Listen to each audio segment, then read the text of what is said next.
Hello everybody, welcome to this guitar lesson, which is not exactly a guitar lesson. I'm just going to show you how to replace the strings on a guitar.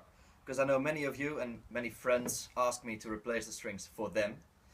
But also other people go to a music store and pay actual money to get their strings replaced.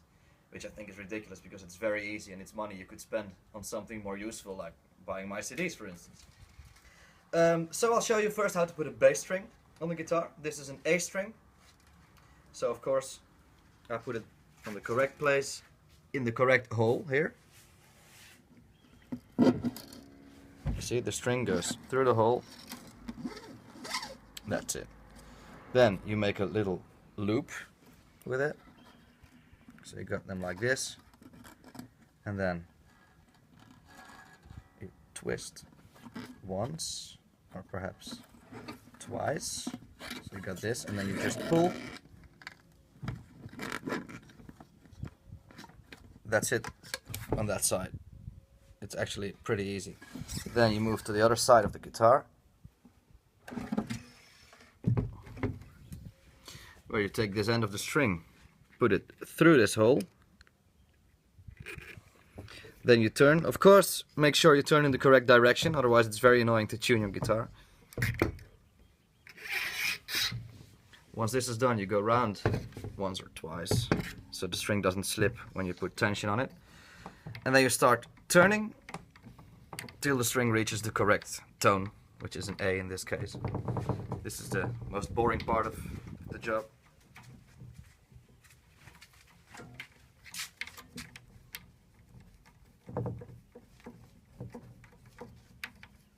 And when you're replacing bass strings, because they've got this profile, you have to do this sometimes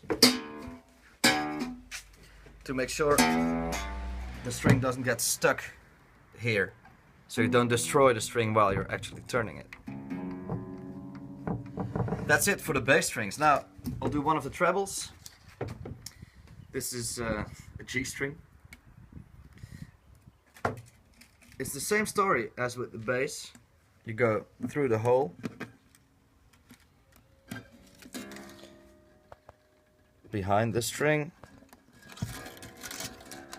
so you got this loop, and then once or twice. If the strings are very thin, for instance, if you're doing the E string, you should make 3 of these loops, or maybe even 4, because sometimes when you put the pressure here and you pull, the string slips and will jump in your face, for instance. Then move to the other side, through the hole. And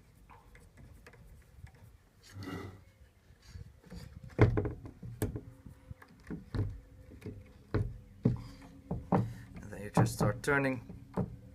It's good to keep pressure on the string, not just to let everything loose, because then the knot on that side might get fucked up if you don't.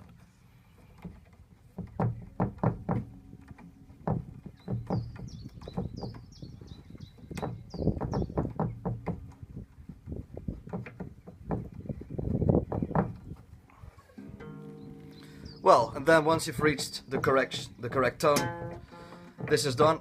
I'll do one more. Let's take the high E string, which is the most difficult one, but still it's easy.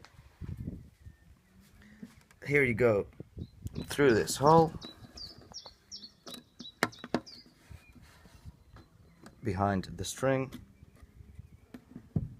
and then you make 1, 2, maybe 3 to make sure the string doesn't slip. I think 3 is fine in this case, but in some guitars you'll need 4. Here you go through the hole, turn it a little bit.